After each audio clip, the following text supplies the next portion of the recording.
Welcome to the Knowledge Entrepreneurs Show, where we celebrate the innovators driving change in the education industry. At Edison OS, we've worked with over 500 knowledge entrepreneurs to turn their edtech ideas into profitable businesses.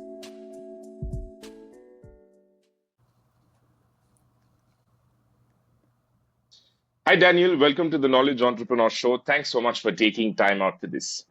Thank you so much for having me. My pleasure, Daniel.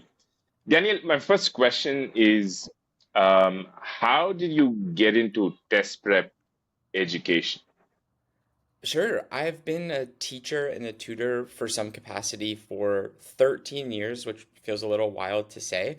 I did a lot of tutoring in college as a volunteer with a service fraternity, Alpha Phi Omega, and then I really fell in love with teaching as a Peace Corps volunteer.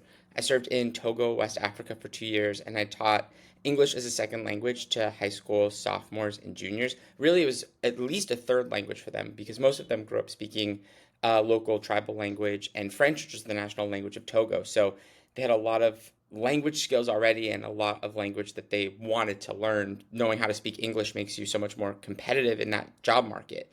So I fell in love with teaching there. I adored my students, and I keep in touch with a lot of them too who have gone on to university and grad school and law school. And when I came back from Peace Corps, I went straight into grad school and felt like I was really missing out on that part of myself and the value of education, getting to give back to students, watching them succeed.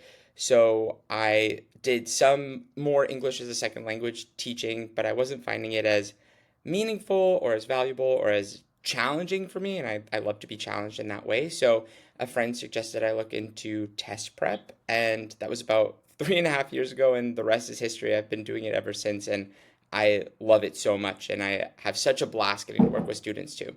Got it, Daniel. What's this thing that you spoke about, where you had to travel to other countries, Peace Corps? What exactly is that? Yeah, Peace Corps is a governmental agency that sends volunteers, I think 240,000 Americans since 1961 or so, to developing countries across the world to help them increase their capacity and then also to spread American cultural values and to learn about other countries' values as well. So I applied to serve Oh, right after college. It was an amazing experience. I left 3 weeks after college ended and lived in a small village in Togo, West Africa for 2 years. I got to teach English. I got to do health projects with my local health clinic. I got to go to some really, really rural, disconnected areas and help them with malaria projects and community health work as well. It was a wild adventure for a 22-year-old, and I couldn't give the people of my village what they really needed, which were things like infrastructural projects and dependable income and finance, but I did know how to teach. And so I was able to share what I knew about English and what I knew about health to really interested students and make a small difference in that way. And it was a very challenging but very rewarding chapter of my life. okay. It's not like military or army, right? This is a different civilian thing. Yeah, it's run through the Department of State, and we are just volunteers. They give us Right. for us, it was a $300 a month stipend, so enough to live comfortably, eat well in your village, sometimes travel to a regional capital, but it was really our chance to see what a different part of the world was like and try to Right. spread goodwill informally. It's a great program, and I loved doing it. It was a very weird time, but it was a total blast. Got it, Daniel. Wow, very interesting. And how long were you doing this? Uh, I was there from is it a June. fixed program? Yeah, it's almost always 2 years. They've changed it recently, so now some programs are just 15 months, but I was there June 2016 to June 2018. Wow. Okay, 2 years is a lot of time. It was a You were lot in of one time. country, that's Togo. That's right, yeah. Okay, okay, got it. Great. Okay, Daniel. So, Daniel, it's been 3.5 years since you took up test prep. I'll probably, get started with. I'm sure you started virtual right away because, 3.5 years back, the pandemic was almost done. People were used to online teaching and stuff like that. So are you totally online, or do you do in-person classes as well? I'm almost completely virtual, and most parents are usually comfortable with that since the test is digital now too. I've done a few in-person sessions, and there's something you just can't replace about being in person with someone and really getting to Yeah. have that face to face. But students are just getting so much more comfortable with virtual sessions and computers, and I have never had a student angry about doing it. It can be hard to keep them on track because it's very easy to text on your computer and not be fully engaged, but I try my best to keep my students in it the whole time, and they'll tell you I don't really give them much of a break. Got it. Got it, Daniel. And when you started out, how did you manage to find your students?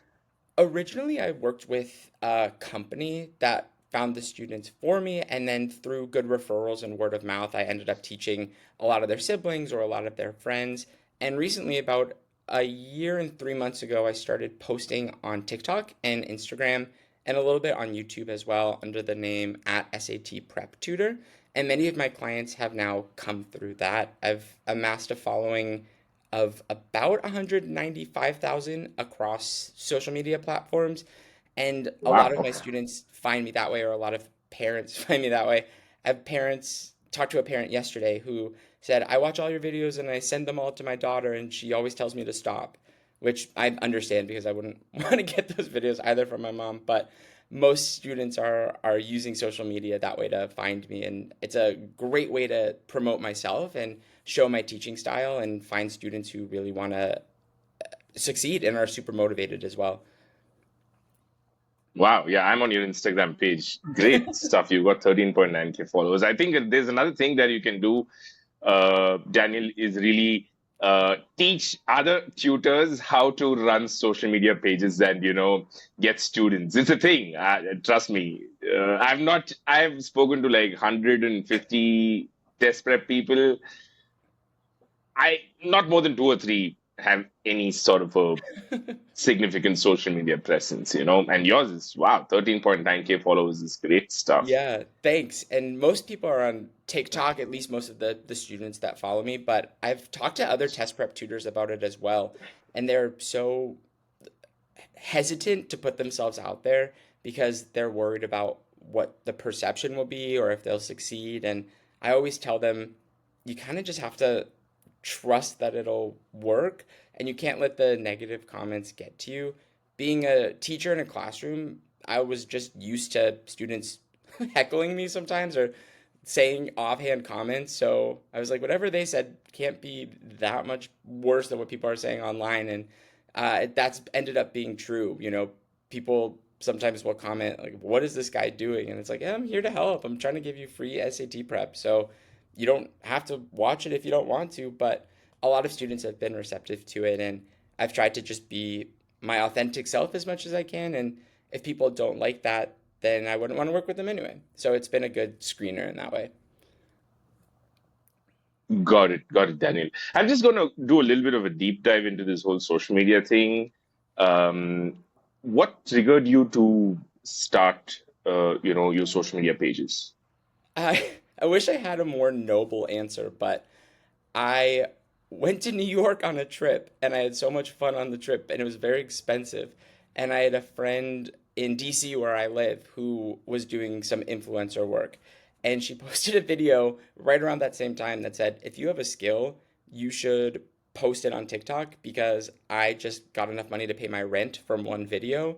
And I was like, I like having enough money to pay rent. That could be interesting.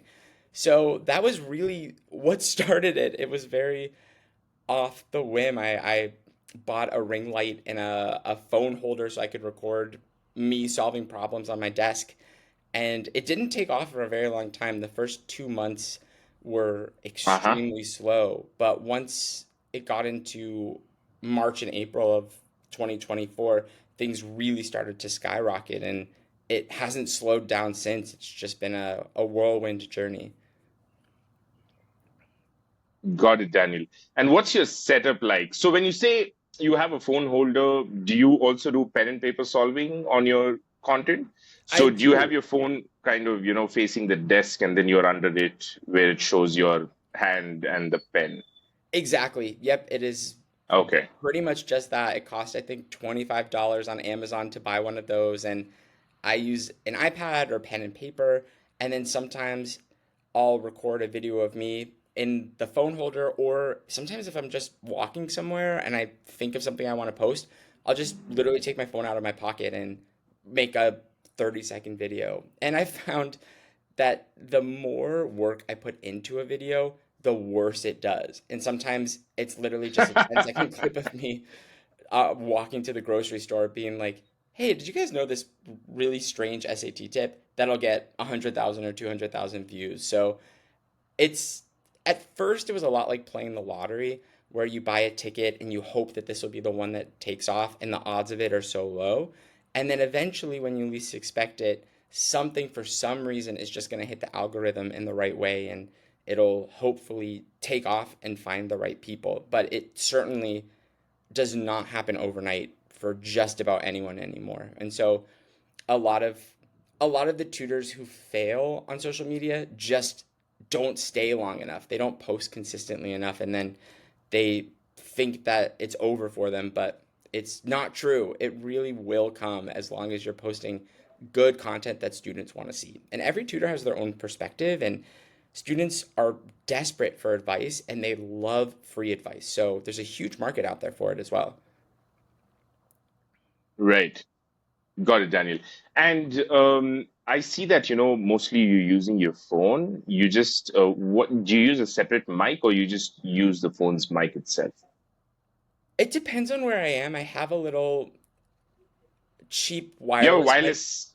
Yeah, Okay. sometimes Yeah. I'll Right. like pin it to my shirt if I'm going to be somewhere loud. Sometimes one time I made a video in Times Square, just to I don't know, see if people would watch, and it was like the loudest place in the world. So I had a little handheld mic, but no, my setup isn't particularly advanced. Some people think they need to invest in the best digital camera and a white backdrop and Photoshop skills. And no, sometimes students don't really care about the production value. They just want to see you teach them something they didn't know. So my setup is relatively lo-fi, relatively inexpensive, and the startup costs were very small, but the reward has been monumental. So a massive return on investment, if you will. Got it, Daniel. So, would it be accurate if he said you get all your students from your social media pages? Just about, yeah. And I'm in a strange liminal place in my tutoring where I don't really know where I want to go next. I might meet up with another agency that's offered me, to work with students. I think it's a big get for them to have someone with a name and a presence. I've Right. done a Yeah. Yeah. Yeah. few in-person sessions, and sometimes people will come up to me and say, "Oh, I've been watching your videos," or "I know you." And this was a huge moment for my ego, but I did get recognized once just out in public. And that was so much fun. I was so grateful. And this very nice young student was like, can I take a picture with you? And I was like, can I take a picture with you? This is so cool for me. So I might join up with an agency. I might continue to just do it on my own as well. I've been having a lot of fun and I enjoy it so much. So I'm not really sure what the future looks like for me. And I'm excited to have a lot of options. I'm having a total blast. Got it, Daniel. To me, it sounds like, it's a no-brainer that you should, because you have distribution and, you should just do it on your own. Because I think if you work with someone, an agency or another test prep company, they're going to obviously benefit off of your social media presence, right? I mean, but is there more to it? Yeah, that's completely true. There's a lot of value in it. But also, one of the hardest parts of test prep that I've found is the administrative side. The doing the Ha, right. payroll and interfacing with parents and scheduling and doing taxes, which is really hard to do when you're freelance. So there is a lot of benefit that I'd get to spend more time just working with students. And the thing that I love is getting to be one-on-one or in a small group with students. And sometimes the admin side can overshadow that a little bit. So there is a lot of Right. comfort in knowing someone else will handle those things for you and then just send you a tax form at the end of the year. So Part of it is, I think, laziness on my end, but mostly it's just a desire to spend all of my tutoring time actually tutoring. Got it, Daniel. But yeah, it's a happy problem to have. Quite curious to know, what path you're going to be taking in the future. Me too. And great. And we'll probably, I'll hit you up in 6 months and see, we can do another episode and figure out, how things were and what way. It'll help other people who are in this similar situation as you, I think. And now coming back to the content itself, just some more areas that I'd like to cover. So, is it that there would have been a point when you would have started to see benefits coming from the content that you're posting? Until then, you would have probably kept pushing yourself to just post without expecting anything. So considering that is one point, how has things been different before and after that, in terms of how you approach posting, creating?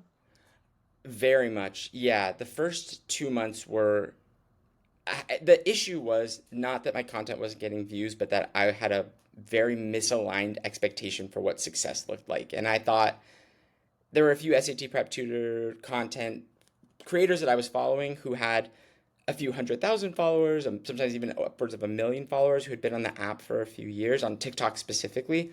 And I thought, hey, I'm just as good as they are. Sometimes I can explain problems even better. So I'll probably have 1 million followers in a couple of days.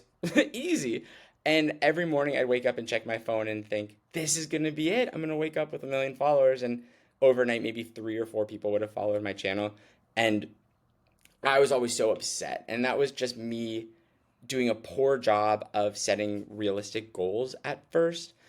I also started posting in January of 2024, and any tutor can tell you January and February are relatively dead months because there's no SAT in those months. Really, the first SAT is in March, and right around then is when my content started doing really well. And I've learned that students tune in most the week before the test, and that shouldn't be a surprise. A lot of students don't invest as much time as they should into test prep. So Right. 3 or 4 days before the test, they'll frantically search, how do I get a 1600 on the SAT, even though they haven't studied. Some students, on the other hand, are around the clock invested and watch every single one of my videos. So that's certainly not true of all students, but I didn't really see success until early March because then people were tuning in. And I had the first video I ever had that did very, very well was just me posting the day of the SAT and saying, hey, how did the test go? I heard that it was really hard and that students really struggled. And that was pretty much the extent of it. It was me holding my phone. I had a friend with me who was kind of laughing in the background, and that ended up getting 100,000 views out of nowhere. And that's sort of where the journey began.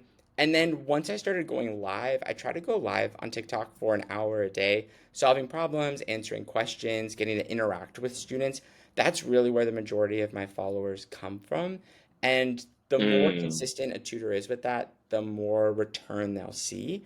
And that's really what took my channel from very, very small to kind of growing into what it is today. And having, I'm really close to hitting 200,000 followers across platforms. And it just baffles me every day that there are that many students and parents who are interested in what I have to post and eager to respond. I will also say that one thing that really helped me was that I responded to every comment that came in, whether it was, bruh, why is this on my page? Even that got a comment, but often students would ask, hey, I didn't understand this, or I'm struggling with this concept, or can you make a video about this? So every DM that came in, every comment that came in, I responded. I tried to ask a follow-up question to get engagement to keep going.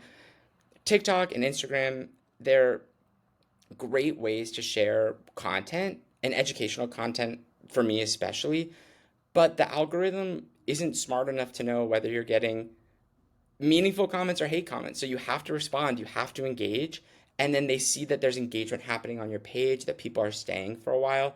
There are a lot of other tips that I give to tutors too, that you have to give someone a reason to stay past the first 5 seconds of your video.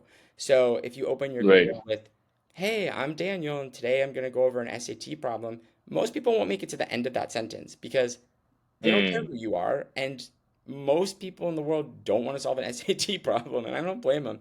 So you have to start with right. something that hooks your audience really well. So I have a huge tip for SAT students, or if you're about to take the SAT, you need to know this before you go into the test. Even something like, hey, Right. don't scroll. I have something important to tell you. Anything that gets a student to stick around for a little bit longer and gets them to share and to comment and to like and to save, those things mean so much to the algorithm. So engaging in that in the best way you can is great. People just they don't want to know who you are, and they don't always need to know your credentials. They want to see value quickly. And that's what I try to impart onto tutors. And I wish I had understood that better at the beginning of my content journey as well. And what's your frequency of content posting? Is there something like over posting, under posting? Is there a sweet spot from your experience? For me, I aim for 3 posts a day. And I've done that Right. All reels? usually. Yeah. I've done it every day except the day that TikTok was banned for 12 hours when I couldn't get onto the app. But Oh, every yeah, I day, was going to talk to you about that, but I'm coming back to it. Yeah. oh, I have a lot of thoughts on the ban, don't worry. But yeah, every day I've posted at least 3 videos. Sometimes they take off, sometimes they stay at a pretty low number of views, but posting consistently is a good way to show your interest. It maybe worked a little bit more for the algorithm 2 years ago or so. A lot of experts on TikTok say you don't have to do that anymore, but that's just a goal that I set for myself, and I've been able to maintain it for 15 months. I think I've posted now upwards of about 1,400 videos. So not only is it great to have that content library because then students who find you can scroll through a ton of good content, but I think it's really good to stay consistent. I know a lot of tutors will post 3 or 4 times a day, every day for 2 weeks, and then take a 2 week break and come back. And it can be really hard to grow followers that way because the algorithm isn't sure if they want to push you out. They're really trying to reward consistency. And what TikTok wants, especially, is they want people to stay on their app for 10 hours in a row, which is why they have messaging, they have shopping, they have all the things that you can want. So if they see that your content is getting people to stick around, they will push it out. That is their goal. And they can target high school students alarmingly well. So if they see that you're 17 and you're looking at how to study for an APUSH test or how to study for a pre-calc, they'll probably send you my video as well. The issue with it for me is that TikTok also thinks I'm a 17-year-old because all I do is watch SAT prep. So Right. every now and then I get an ad for So prom your feed dresses. is filled with, Yeah, right. exactly. I'm like, you guys are not targeting the right guy. I'm a grown up. I'm a grown up. Okay, so 3 posts a day is what you target. Got it. And it's the same across TikTok and Instagram, Daniel, or you don't give Instagram as much importance as TikTok? I try to do the same posting on both, but generally it's TikTok first, and then I'll usually cross post to Instagram and sometimes YouTube Shorts as well. But definitely Right. the native platform for me is TikTok, and that's mostly because TikTok monetizes better than Instagram. Instagram doesn't really have a monetization feature, but TikTok you can get your videos monetized. But there's a Oh, lot of wow. value in Okay. posting on Instagram as well. Usually a student either has both or one or the other. So sometimes if you cross post on different platforms, it'll be 2 completely different sets of students. The algorithms for both are very different as well. So it can be a little bit harder to manage Instagrams in my experience. But there's no harm in cross posting.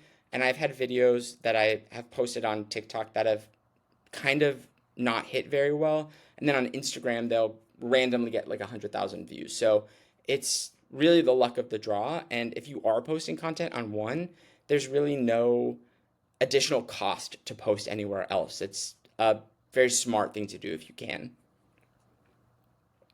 Okay. Okay. Got it. So, yeah, coming back to TikTok, so there was news that TikTok was gonna be banned, and so let's say when you heard the news, what were you preparing yourself to kind of move to other platforms, or did you know that it was not gonna be a thing and it was gonna be reinstated? What was the thing like? It was horrible. I had a really tough time that week, and I was actually in London with a friend just spending the whole time moping because I was like, there goes this huge platform that I built and all these students that I love working with. It was banned for, I think, a period of about 12 hours where nobody could get onto the app and then unbanned. But then there was I think, a 75-day window for TikTok to sell, and that window has just passed. But there was another extension released. So there's a lot of uncertainty in the creator community. That moment really inspired me to start posting more on Instagram and YouTube in case that I lose access to my TikTok. And if the TikTok algorithm changes, it's very possible that it will change for the worse and students will be less inclined to spend time on there, or fewer students will get access to my content. So I'm preparing for the worst. I'm hoping for the best. In the meantime, I'm still trying to post as much as I can, but I know there's a lot of fear and consternation. And I know a lot of tutors who are thinking about posting kind of want to wait and see until there's a firm footing on it. But I would encourage tutors, if you're interested in posting, start now. This is a great time to practice. And if TikTok goes away, you'll have had 2 months of practice under your belt, and now you can go really hone craft on Instagram or YouTube. And if it doesn't go away, you've already started to build a following. So there's no downside to trying, but there's a ton of upside. So, despite knowing TikTok was going to be banned, you did you stop posting? Did you continue No, to I post? almost went even harder. I was like, hey, if TikTok's about to go, you guys better follow my channel now and learn these things before it's gone. I So, were lost you promoting your YouTube and Instagram on TikTok? that. I was. Yep. Every time I was going live Ah, or making a video, I'd add at the end, follow me on all channels at SAT Prep Tutor while you still can. And that did help my right. follower counts on my other platforms, but it was, yeah, it was a very stressful time. And not to be political, but I understand the concerns about TikTok and where our data sources are going. But in my experience, TikTok is an incredible educational platform, and students can learn a ton from it. That, of course, is not true on every corner of TikTok or even most places in TikTok, but I've met some extraordinary tutors through TikTok who charge a ton of money for sessions, who are giving away these tips and strategies for free. And most students can't afford to work with a very expensive tutor. I mean, some tutors charge eye-popping amounts of money for just 1 hour of time. So seeing those tutors online and watching them walk through a problem for 5 minutes or go live for half an hour, that is a huge resource to students. And the SAT, it really does benefit students who have money to learn the test. It is not a test that measures your aptitude, it's a test that measures how well you've studied for the SAT. So getting to share those ideas with people who can't afford it feels like a really meaningful way to increase equity and show students who can't afford these sessions, hey, you still have the option to learn and to succeed. It might just look a little bit different than sitting on a Zoom with me for an hour and a half, but you still can learn everything that I'm teaching. And that's been a really rewarding thing for me too, as someone who spent a lot of time in a classroom in the developing world. I really value educational equity, and this has been a great way to put it into practice. Got it, Daniel. And uh, so you're on TikTok. Have you figured out a way to sign up to one of your newsletters? Do you do that so that no matter what happens, at least if somebody signs up to your newsletter, you have direct connection with them, right? Yeah, Even if so TikTok goes away one day. yes, any student who's interested, if they come to my TikTok page or Instagram, they can find a link to my website. They can sign up for more Oh, information. right, right. And I also keep a link tree, just a list of links in my profile with some free resources. I have a free master document of all the concepts on the SAT that students can access for free, no charge. They can download it. I have a couple other free resources and low cost resources there as well. If TikTok does go away, I would be devastated. I would lose out on so many students, but I'm hoping word of mouth will carry me pretty well too. I will say the most dependable source of new students for me is students' younger siblings, people that I've worked with before, and they're like, "Hey, my little brother's taking the SAT in 8 months. Can you work with him?" And it is so much fun to do that. It really helps make the family make sense in my mind when I get to see multiple siblings. I'm like, "Oh, okay, that's why they act that way." And usually those kids are, they already come in knowing that you're proven because they've worked with, their older siblings. So hopefully that continues as well. I hope that the word of mouth has been positive. Got it, Daniel. And so, getting students by posting content, do you have you say you post 3 times a day at least, or somewhere around that. Do you have like formats, one casual posting, on the platform X, it's called shit posting, which is just, random stuff. It's not really focused on anything. And do you have a cyclical sort of types of content that Yeah, you follow? I played around with it a lot when I was getting started on TikTok. Mm-hmm. And sometimes the videos that do best are, like you said, the shit posts, excuse my French, where people will post something kind of not true on purpose. Like they'll start the video by saying, "This is the hardest problem on the digital SAT." And the problem is like, if 4 plus 5 equals 9, what is 4 plus 6? And a lot of students will comment like, that problem's so easy. I could have done that in kindergarten. What's this guy talking about? And from the content creator perspective, I can see now that's the point, to get a lot of people to kind of hate comment so that the engagement grows and then it gets pushed out. Engage, right. Sometimes videos get, a million plus views.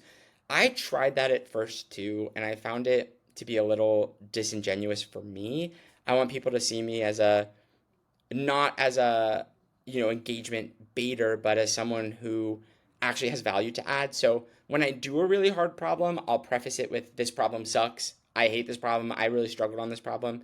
But I try to be honest in my posts. The nice thing about my posting schedule is that when I go live, and I really do try to go live every day. I was live for 4 hours yesterday, which is a little bit too much.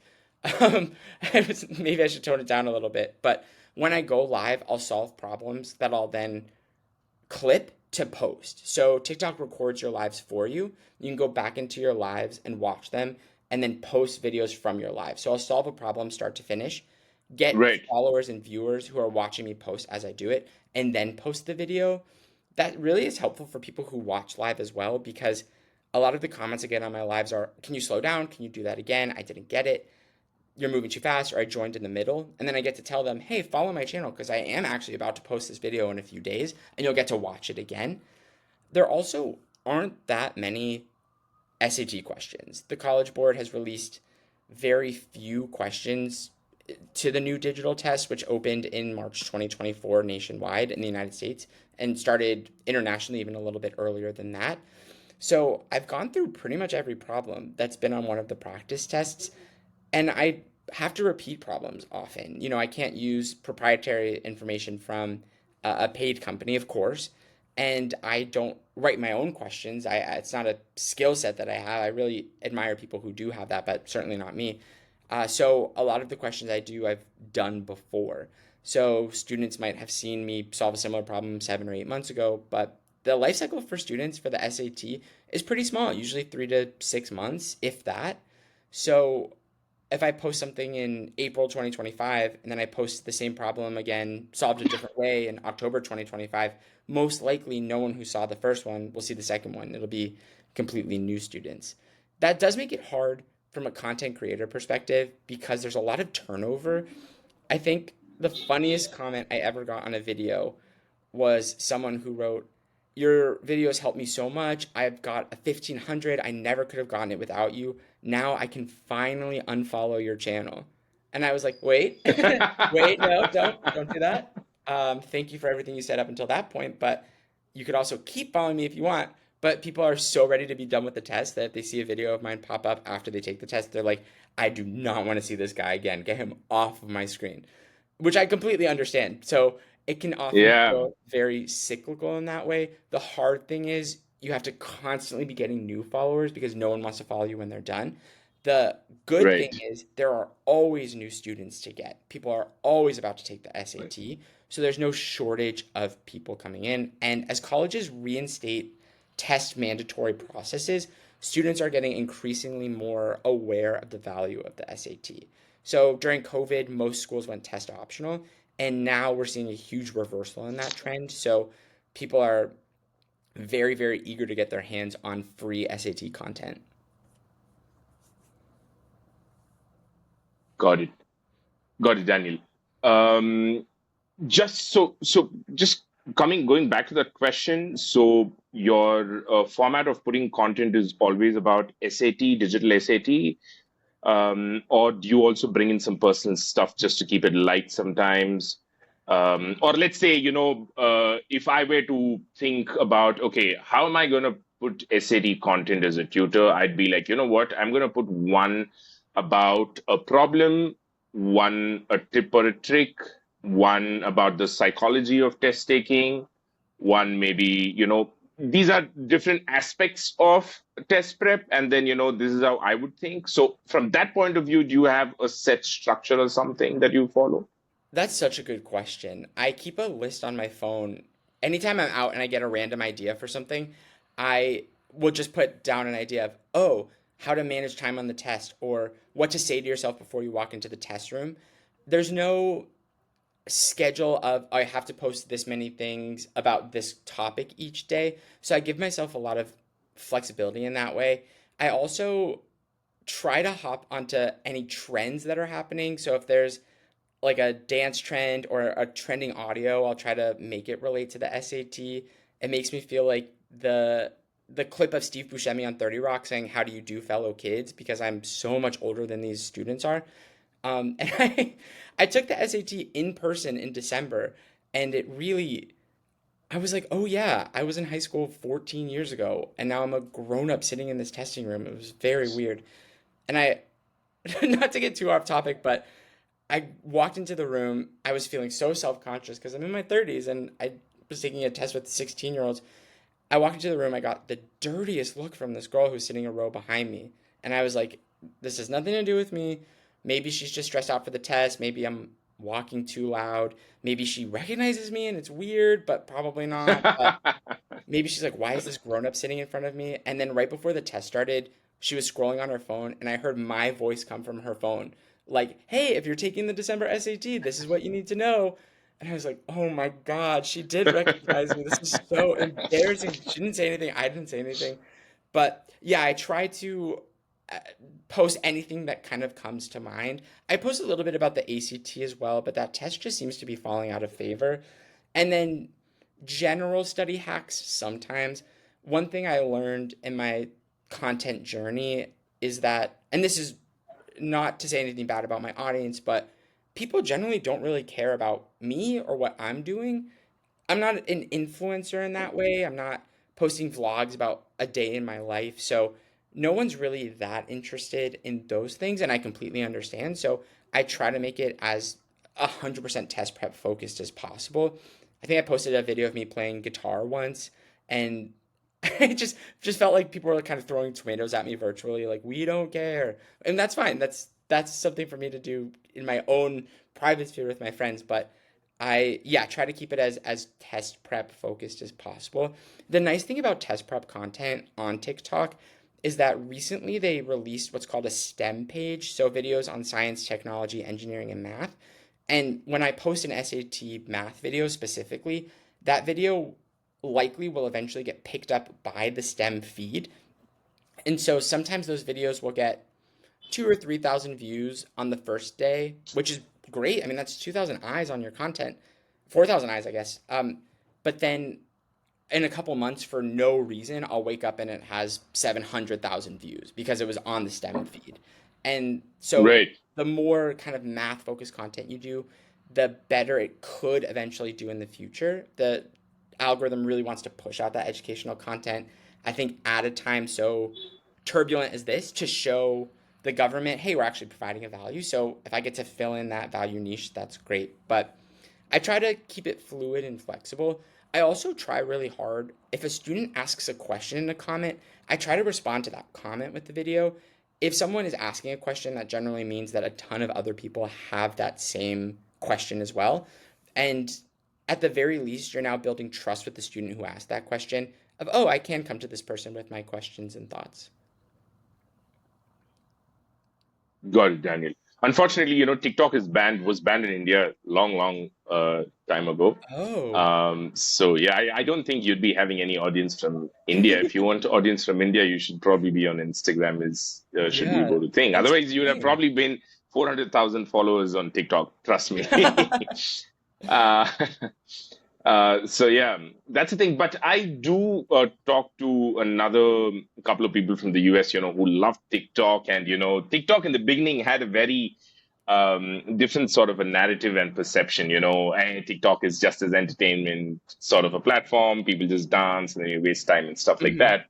But the funny thing is, the very reason, I'm not sure what exactly is the reason, because if TikTok is a Chinese thing or something, but they were all the moral sort of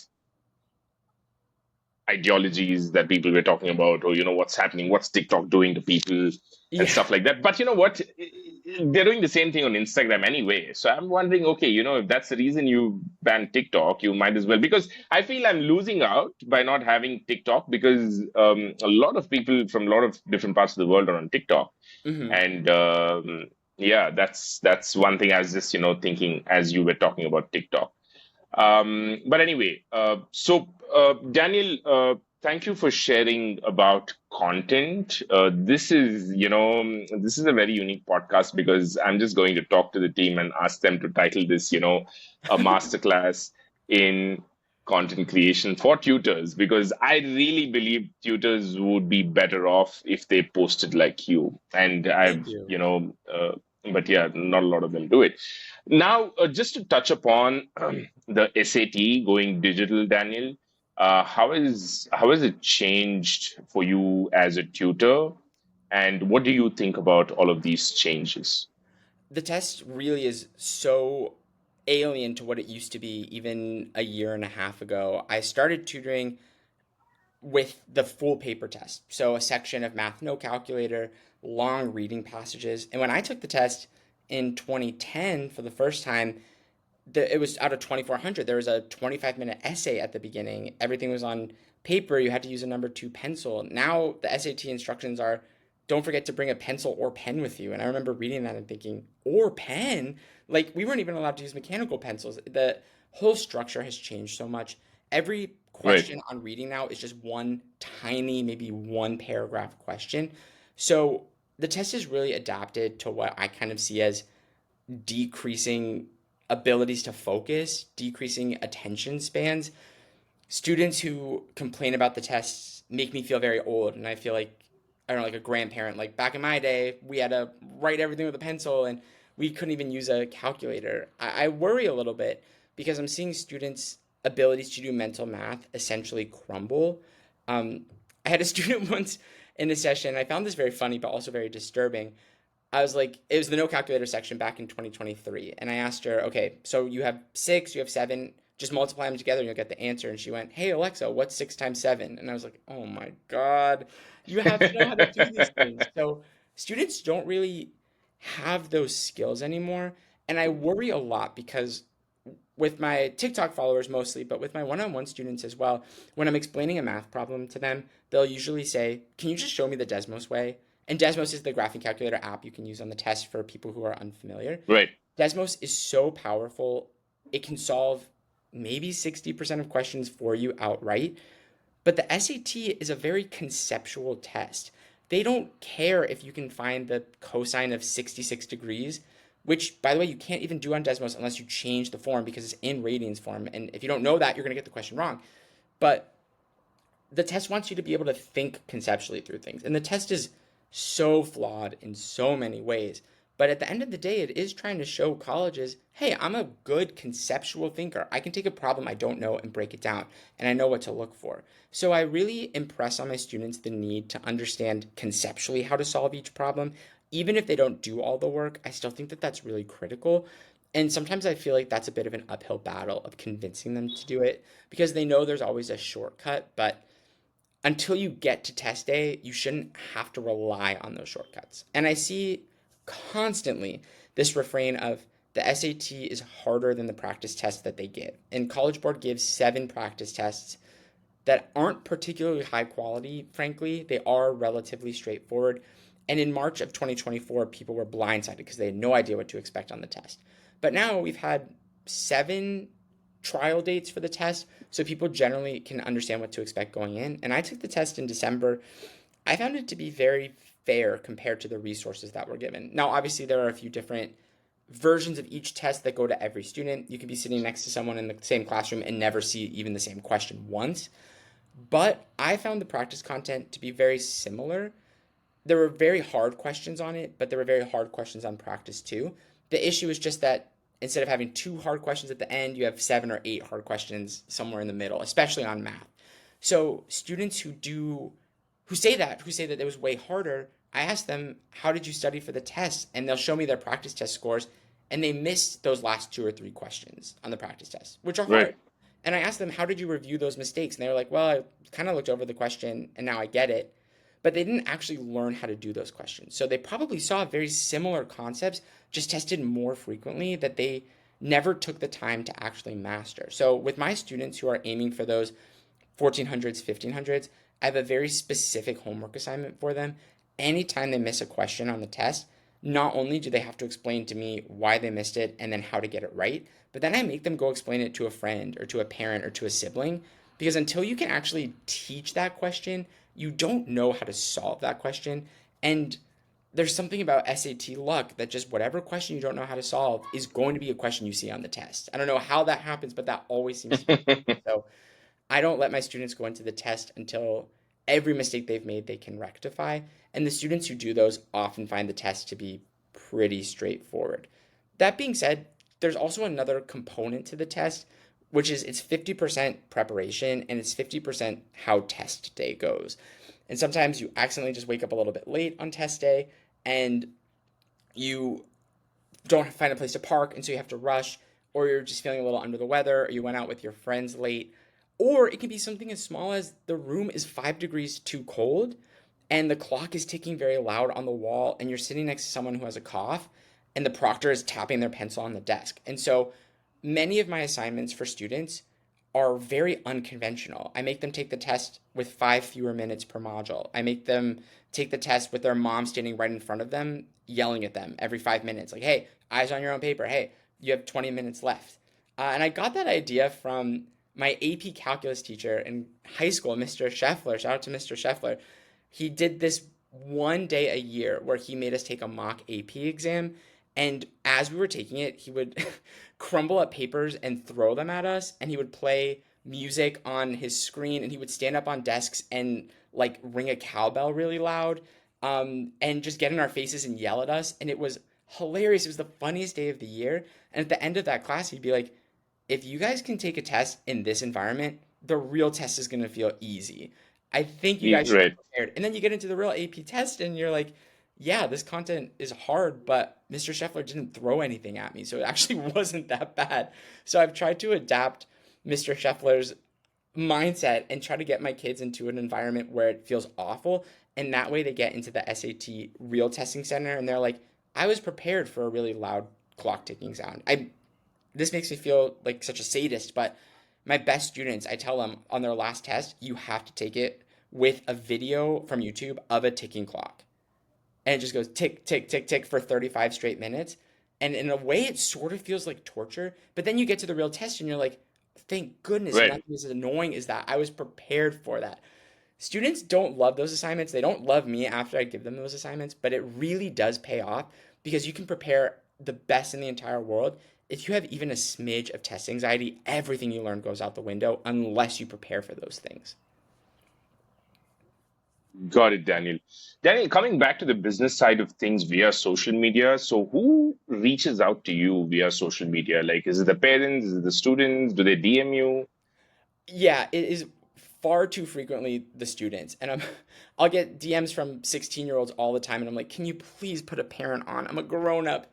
But often I'll get DMs from kids, DMs from adults. "Hey, I'd love for you to work with me. I'd love for you to work with my son or daughter or child." And I respond to every DM that comes in. That's very important to me. Even if they can't afford to work with me one-on-one, I can still set them up with free tools or talk to them about, potential group classes in the future, or just give them quick piece of advice. Sometimes people will text me or DM me hey, I just have a question on number 24 on the practice test, and I'll solve it for them in a couple days on my channel. So I try to respond to everything. It has been strange to see how in control of the process kids are these days. When I was a kid, my mom, you know, brought me to the dinner table one day and she was like, "You're starting SAT prep next week with your next door neighbor, and the tutor comes once a week on Mondays." And I was like, okay, I don't have any control over this, but I have students sometimes that coordinate everything. They coordinate their schedules with me. They're the ones who send me payment, generally from their parents, but they're the ones Oh, coordinating the wow. Okay. payments with me. Sometimes I don't even meet the parents, which is very strange and great for the kids who have really taken such an active role in their own education. And then sometimes I have parents who are so on top of it, but sometimes are perhaps a little too in control of their child's educational process. And this hasn't happened to me in a while, but I had a parent, I think in 2022, who emailed me once and said, "My daughter missed question number 11 on the practice test. Why did that happen?" And I think that level of being involved is not healthy for anyone. It stresses out the kid. It stresses me out as the tutor. And then as the parent, it stresses you out too. You really have to trust the person who is doing the tutoring with Right. your child, because not only am I, in their room and in their ear for 2 hours, but I'm also trying to instill in them these values that should last way past the SAT and into how they approach AP tests and college applications and college exams. These are skills that really should be durable. So I'm always surprised when parents don't want to be involved at all, and I'm always surprised when parents are involved too much. It's a real Goldilocks approach where there is a healthy medium of me sending you an email each week and saying, "This is how your student is doing. I'm really impressed with their progress here. I'd like them to see more growth here." But yeah, I get DMs from quite a few people, and my DMs are always open. So if people are interested, I love to chat, and I'm always happy to share anything that could be of value. Got it, Daniel. Daniel, thanks so much. It was a pleasure having you. I can go on. I mean, I have a lot of questions, but what I'm going to do is I'm probably, going to get back to you with just something that's going to be useful to our listeners from, something to help them with setting up their social media and stuff like that. Maybe, we'll exchange emails and we'll see where that goes. But I am very, it was a very refreshing experience for me talking about, the business side of things via social media, because most of the times the tutors that I speak to get students by referrals, word of mouth, and stuff like that. And it's 90%, right? And so Mhm. many people have tried running ads on social media. It just hasn't. This is one space that nobody has told me a positive feedback about running ads. And I love to figure out, how marketing happens for this. And it's funny that everybody almost only say it's word of mouth and reference, unless, you're a Kaplan or, you're a Right. big Princeton review or something like that, because it's a big brand and they have their way of doing things. So it was great to learn about your ways and your methods, and it's just been very organic. And I'm excited for you and to learn about how the next couple of years is going to unfold for you, as you kind of shared with me how you're wondering about how to take it forward, whether you're going to partner with somebody, you're going to do it on your own, stuff like that. So the transition is going to be interesting. So good luck to you on that, Daniel. Thank you, and thank you so much for having me. This is my first ever podcast, so this has been such a cool bucket list item for me. I had a total blast talking with you. Oh, I can, email you. There is another podcast called Test and the Rest. It's there is, National Test Prep Association, Oh yeah, right? I'm a member of it. Yeah. So yeah, so Mike Bergen and Amy Seeley are the two people that host this podcast called Test and the Rest. I can email, um, just send an email if you want to be on that podcast I as well. would I'm sure they'd love love to that. That have would be you. amazing. Yeah. Thank you so much. Oh yeah, sure thing, Daniel. It was a pleasure talking to you. Thank you. Before we drop off or leave, I just need to stop the recording.